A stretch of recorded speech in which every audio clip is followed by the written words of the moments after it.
In this video, I'm going to show you how to use promo codes on JoyaGoo. So the first thing you want to do, you want to go ahead and go to joyagoo.com and then sign into your account.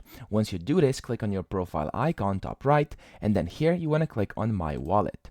Now inside your wallet, which you can also access inside your user dashboard over here by clicking on My Assets and then Wallet, you can see coupons up here. So here to actually go ahead and use your promo codes, you want to go to Coupon, and over here it says please enter redeem code. Here you must simply put in your redeem code and then click on Exchange, and after you do this, you've successfully used your promo code on JoyaGoo. So once you then go to your cart and then you try to buy something, if the coupon is for that specific item, it will get applied automatically to your cart and to your purchase. So that's pretty much it. I hope this video helped you out. If it did, please subscribe to the channel and help me out as well.